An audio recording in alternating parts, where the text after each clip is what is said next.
Hi, folks. Dave Schmidt here.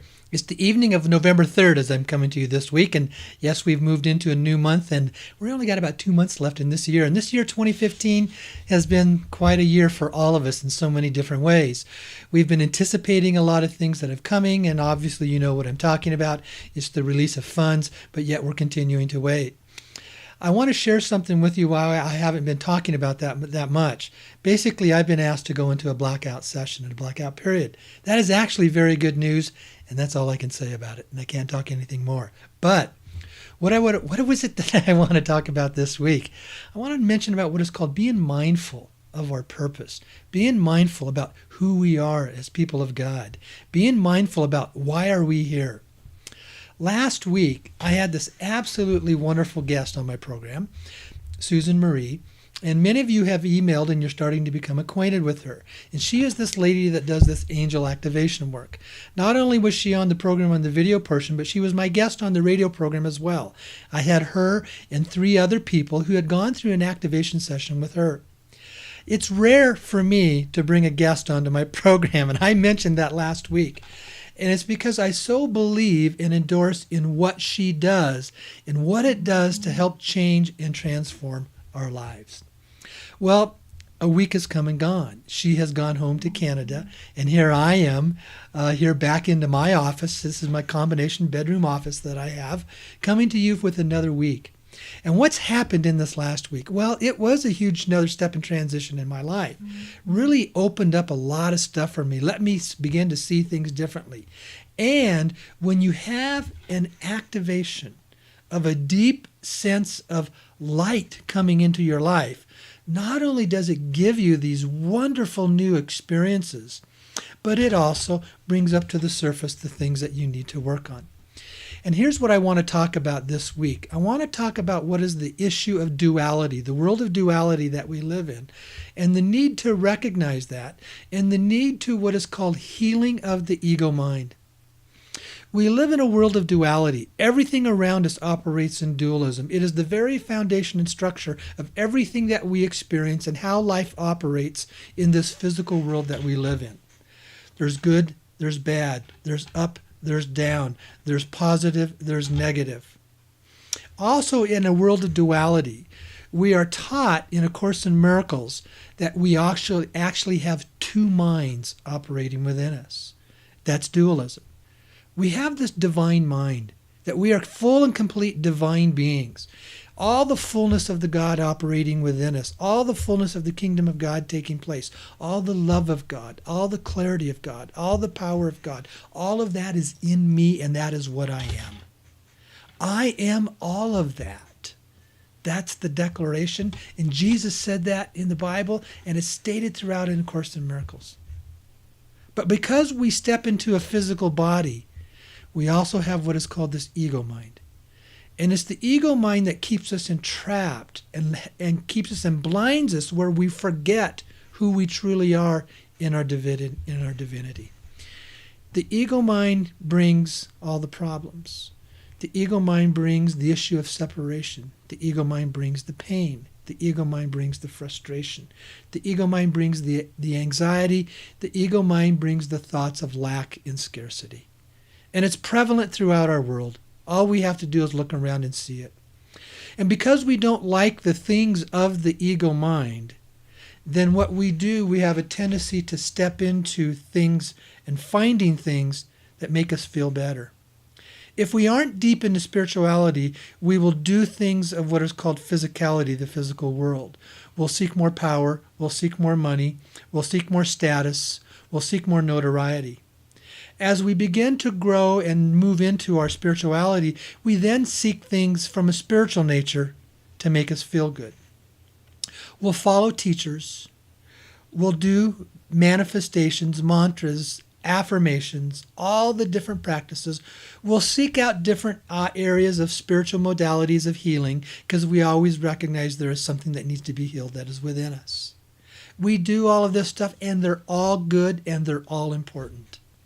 They all have wonderful things. They bring great things to our lives. They help us in our growth. They help us give clarity. They help us see something that is different.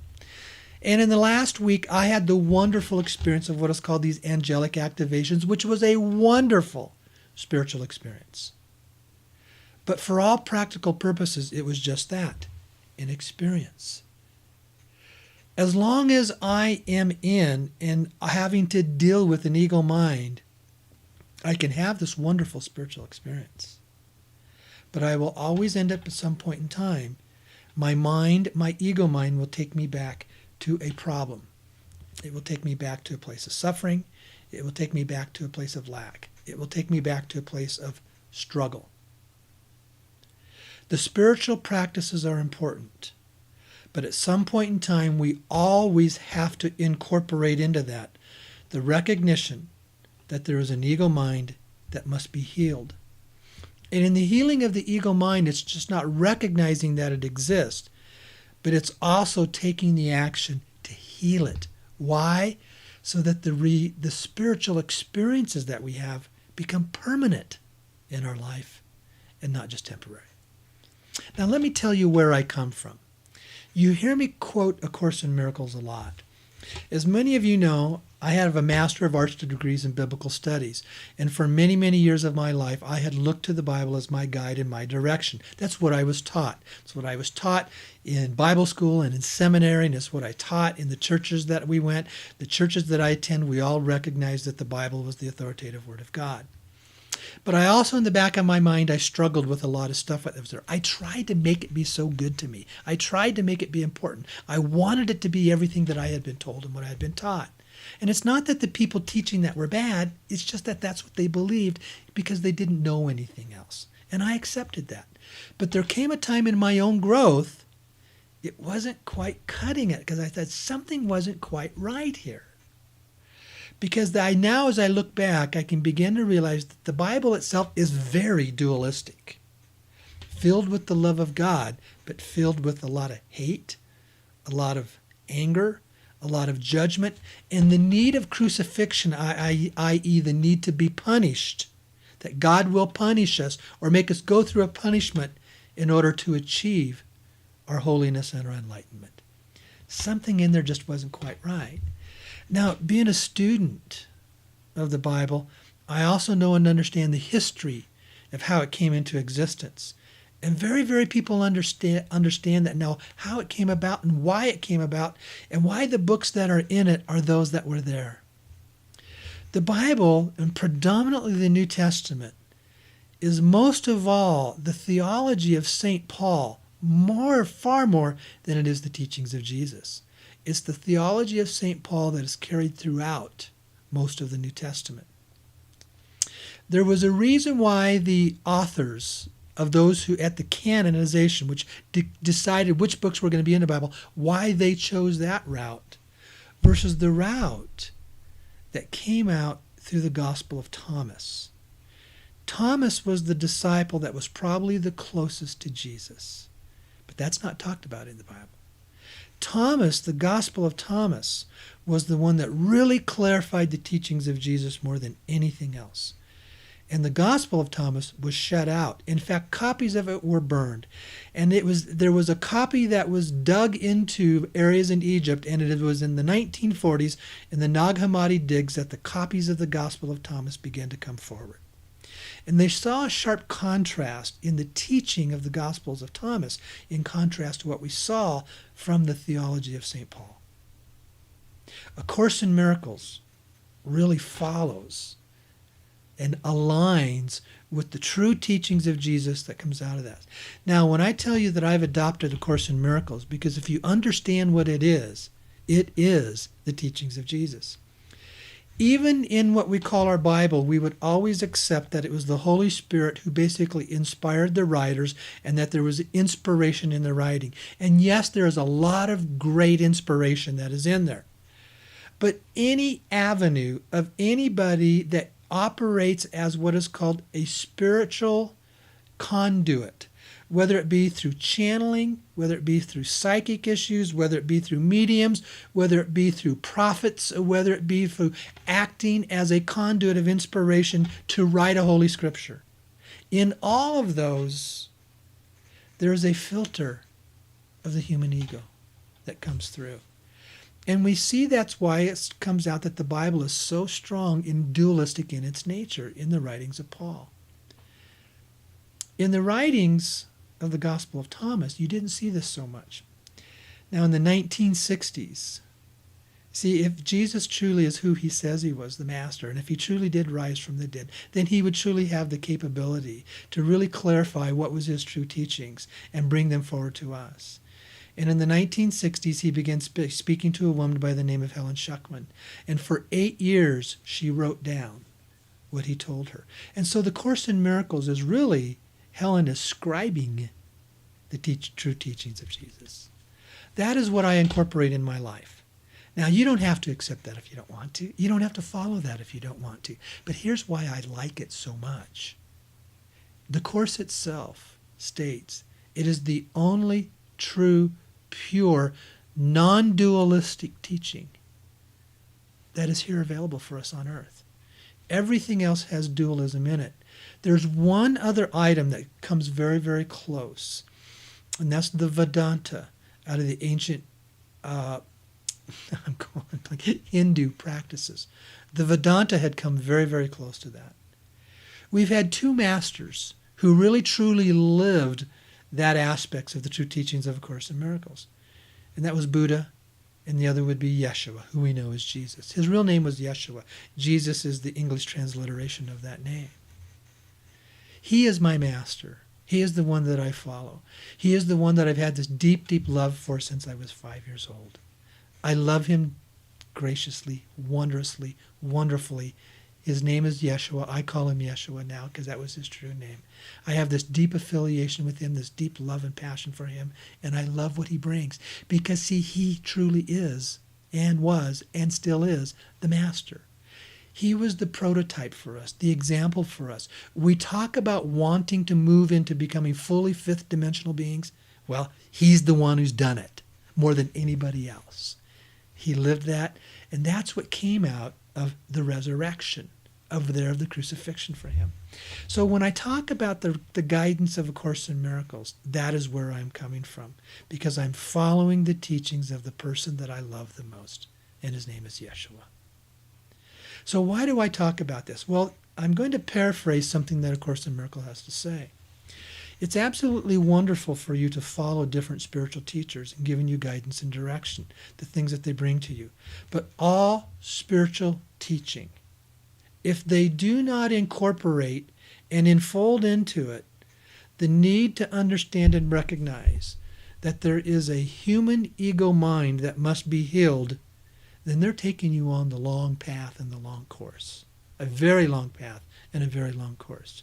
Because at some point in time, to reach the ultimate goal, you have to undo, we all have to undo and heal this ego mind. What is the ultimate goal? Going home, going back to God, getting back to our source, getting back to heaven, the place where there is absolute, complete oneness, non-dualism. That's what we all strive for in everything that we do, whether we do it consciously or unconsciously. There's always the deep quest and yearning and longing of the soul to take us back home. Everything that we experience, all the people that come into our lives, they are in essence a guidance and a direction of the soul to get us back home. And we can step into and follow all kinds of absolutely wonderful spiritual teachers and guidance and directions and reading books and going to seminars and the workshops.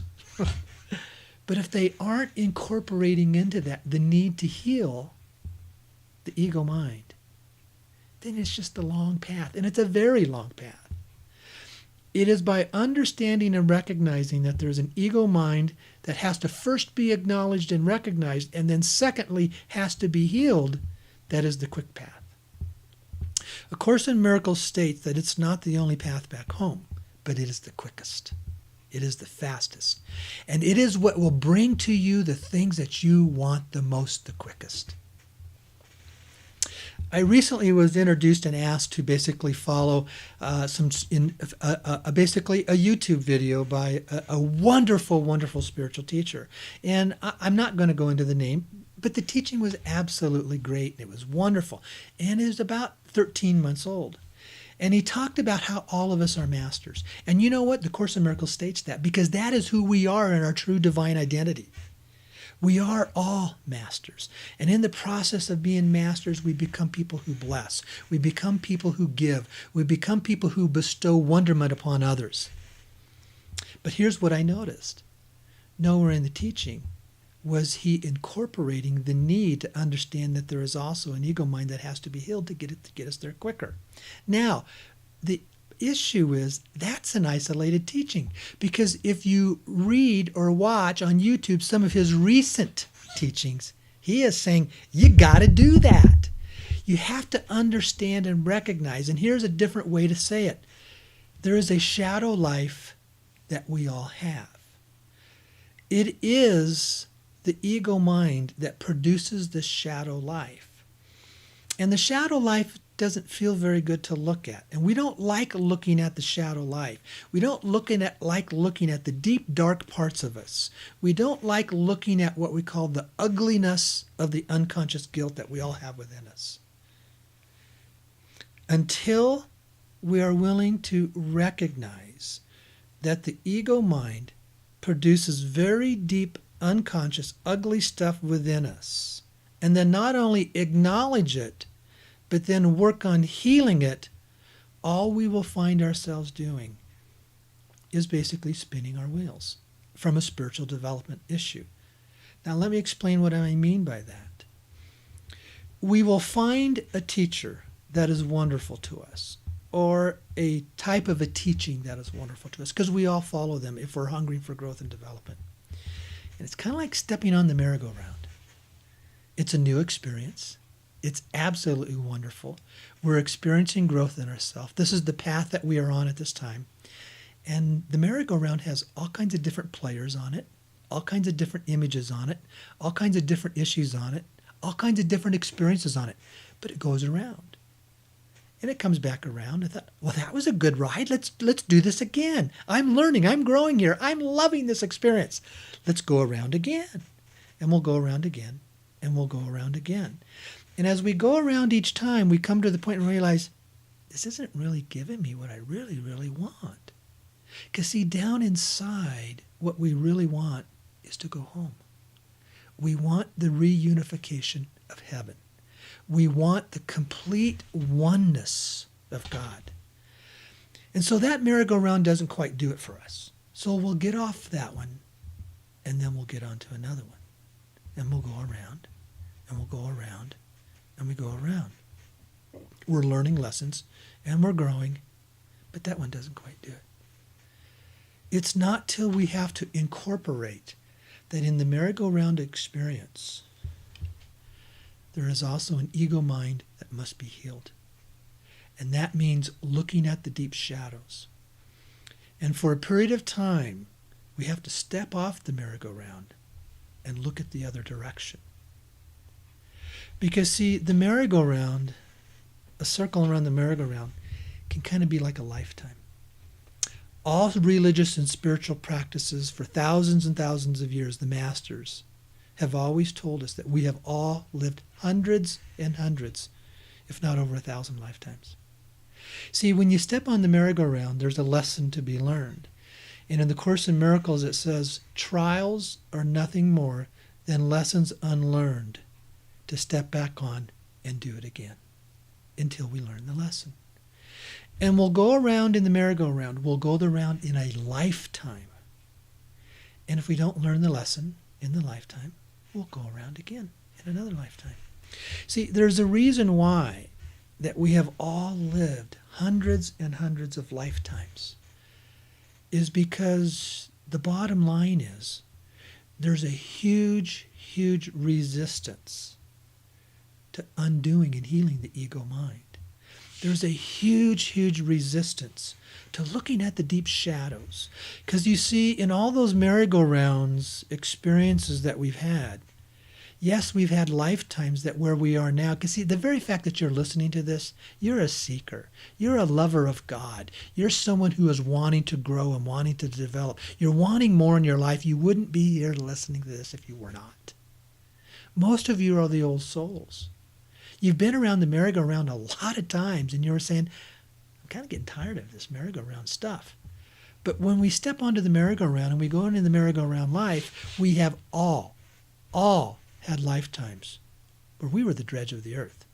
We have all had lifetimes where we have probably killed and murdered somebody. We have all had lifetimes where we were probably the cabal or just like them. We have all had lifetimes where we were the despicable ones, the evil ones. And that is there. It's there within the cellular memory in our DNA. Now, why was that? Is because that's part of duality. You can't escape duality. And it's what I had said in 2 weeks ago. Sometimes we step into a human body to play a role, to be the bad guy for another soulmate or a friend of ours. Because we're the ones that's there to declare the message to them, to let them have the experience. You need to recognize there's a shadow world there that you have to heal.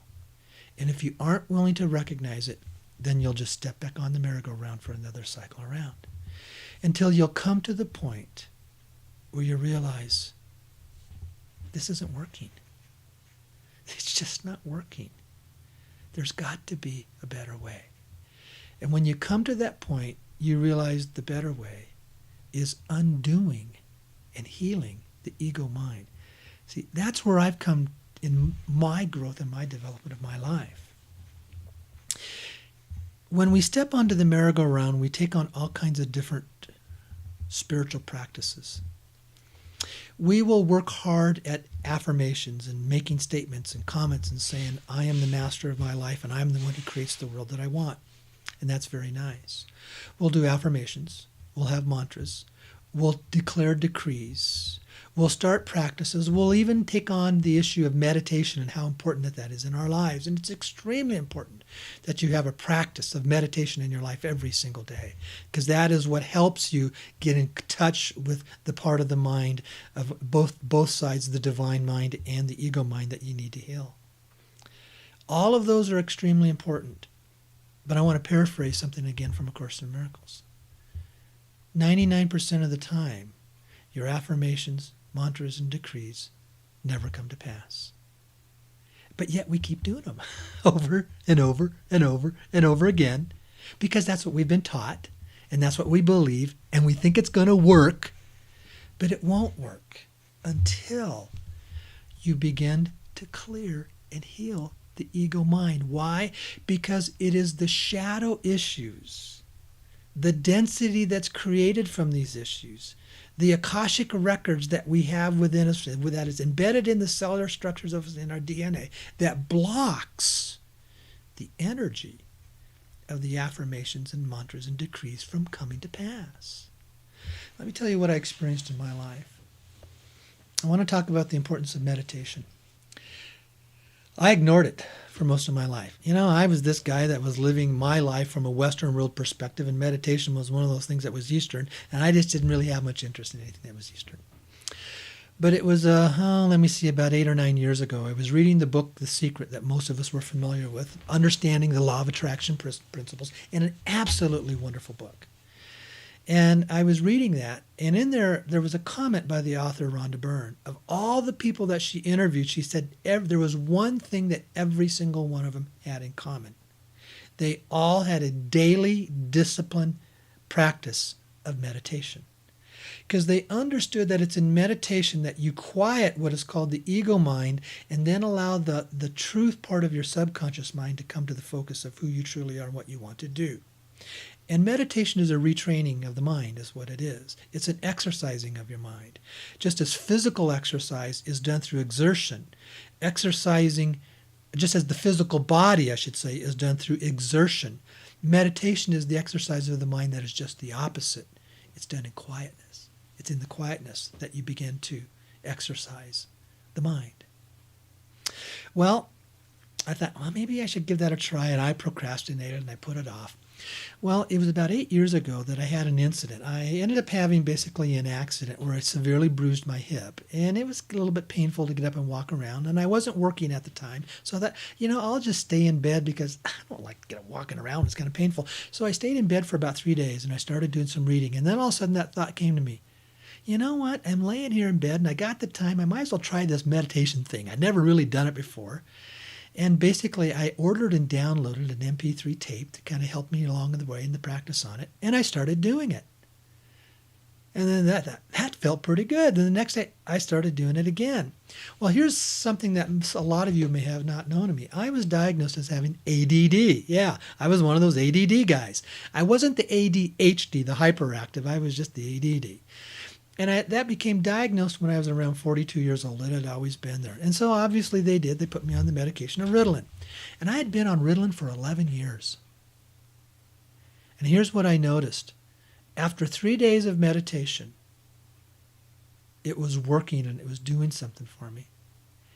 And it had been 5 days since I had taken my medication. And all of a sudden it dawned on me, oh my gosh. The meditation was replacing the need for the Ritalin. Because see, in an ADD mind, you're just racing. Your thoughts are just always racing all the time. And so the Ritalin would help you slow down the drama and the racing in your mind. And I found the meditation replaced that. And you want to know what? I've never had one tablet of Ritalin since. I was able to walk away just like that. No withdrawals, no symptoms, done. The meditation is what helps to heal that part of the ego mind and get in touch with that. That should be a very first daily discipline. Now let's go back to the merry-go-round experiences. I started then at that point that really changed my life, and I was doing a lot of what I call these different holistic practices, these different spiritual modalities, looking the different spiritual modalities and types of healing, because I was hungering and wanting to change my life. But I was also beginning to recognize that there were people in my life that had come up before me, and they were kind of pressing my buttons and really irritating me. But I'd also begin to learn how the practice of what is called healing the ego mind. And I want to introduce you to a book that I've talked about many, many times. And that's this book here. It's called Disappearance of the Universe by Gary Renard. I'm a lover of books. But most of all the old books that I had in an old mindset, I literally had hundreds of books. I threw them all away because I realized they were all of an old mindset that I would never go back to again. I don't have as many books as I have, and I don't read as much as I used to. And I can't tell you why this has happened to me. All I know that this book just pulls and calls at me. And I've read that book 9 times. And every time it speaks to me deeper than a way before. But really what a disappearance of the universe is the Cliff Notes to A Course in Miracles. And in that book, Gary Renard, the author, really more he's the scribe. There's these 2 ascended masters, Arten and Persa, that show up to him over a period of 9 years. This book was 9 years in the development of its making. And these 2 ascended masters in their past lives were 2 of the original disciples of Jesus, Thomas and Thaddeus. And it is out of there that you see the true teachings of Thomas and the true teachings of the Course in Miracles and the true teachings of Yeshua, Jesus, begin to materialize. That book will teach you how to undo and heal the ego mind, which is ultimately which we all have to get to. Because you see, we will never, ever, ever reach that place of heaven. We will never, ever reach that place of the ultimate experience of where we all want to be, of all wanting to go back home, until we heal the ego mind. That has to be done. Until then, we're just going to step back on the merry-go-round for another lifetime around. And how many more scores or hundreds of lifetimes do you want to live? That's the real choice. It isn't a choice of if you're going to get back to the source. We all do. Course in Miracles very strongly teaches us that. Every one of us will get back to God. We will get back home. It's just a question of when do you want to get there? How many more times do you want to go on the merry-go-round? How many more times do you want to start looking for spiritual experiences or doing spiritual practices and modalities that just don't seem to work very well? Now let me get back to my story about my own growth and development. As I started incorporating this into my life, I started experiencing the healing.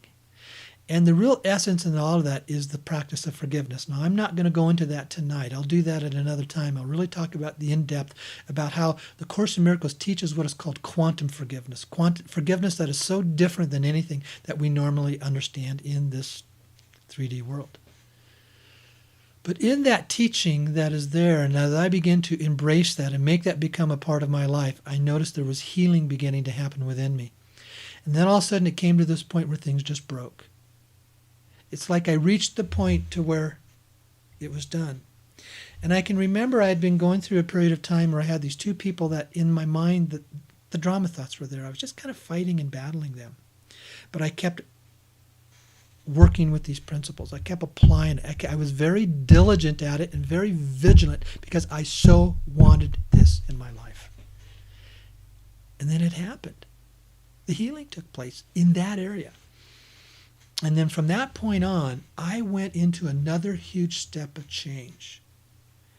And here's what I began to notice. For the most part, all the things that I was wanting to have happen in my life, all the things that we do mantras for, affirmations for, declaring degrees for, guess what? They just started happening on their own. I didn't have to try. Why? Because see, down inside, they were really a cry and a desire from the level of the soul. But because of the shadows, because of the old stuff that was coming from my ego mind, it was blocking the deep parts of my soul, what it wanted from coming forth and becoming on the outward part of my life. As I began to focus first and foremost on healing the ego mind, and it's not just understanding and recognizing, but healing it, then everything I have wanted is beginning to happen in my life. I am now in a position in my life, there is one specific person I'm still working on with some stuff, and I understand and recognize it's not the issues of that person is doing, it's the issue that person has become my gift to work through my own healing process. They are the ones who's bringing it up before me and says, this is your next step, this is the area you get to work on. Other than that, everything in my life right now is flowing really well. There is a flow of abundance that is happening for me. I am getting to do what I absolutely love to do. I'm getting to do what I'm really gifted at doing, what I've been placed on this earth to do. I'm getting to experience a flow of finances that I haven't ever had in my life before. I'm getting to experience the fact that friendships that are beginning to develop. As I'm looking at moving forward of what I'm wanting to do with the Sedona connection, of what I hear from the guidance of the Holy Spirit, all of a sudden people are showing up in my life. I don't have to try to find them. I don't have to do affirmations to bring them. I don't have to do decrees to make them happen and appear. They just show up. Because see, that is how life is meant to be. So if we're doing all these spiritual practices and trying to bring them into our lives and 99% of the time they don't happen, don't you think we'd want to try something else that does work? And the working is heal the ego mind. Work the practice of forgiveness. And to heal the ego mind, you have to first step into and totally embrace all the shadows that are within you. And the reason why this happens for so few people is there is a huge, huge resistance from the ego to look at itself. The ego does not want you to look at itself. Because when you begin to do it, it's the death of the ego. So the ego will come up with 100 or 1,000 reasons why you don't want to go there. And going there initially is very painful. And going there initially is filled with a lot of strife, a lot of fear, a lot of anger, a lot of denial, a lot of apprehension. We don't like to look at it. But in the Course in Miracles and also in the Disappearance of the Universe, they will teach you a method that it doesn't have to be that way. It's really simple. You embrace whoever is your spiritual master and you invite them to come in and look at it with you in a total place of neutrality, being the observer, and with no judgment on yourself. That way you can look at the ugly things that you've done without any pain. You can look at the ugly things that you've done without any judgment. And when you begin to do that, that is starting the healing process of healing the ego mind. Now, how do I know if I have an ego mind? You say, well, I don't really think I have an ego mind. Well, let me tell you something, folks. If you're in a physical body on this earth, you have an ego mind that needs to be healed. Because, see, The physical body itself is the ultimate creation of the ego. The physical body is what the ego creates. So, I want to thank all of you for this message this week and understanding how important it is for all of us, not only to step into all the different religious practices and spiritual practices that we do. And yes, I did use the word religious because there are some healthy definitions to that word as well. But all these different spiritual practices and healing modalities that we use, they're all absolutely wonderful and helpful in our growth and development.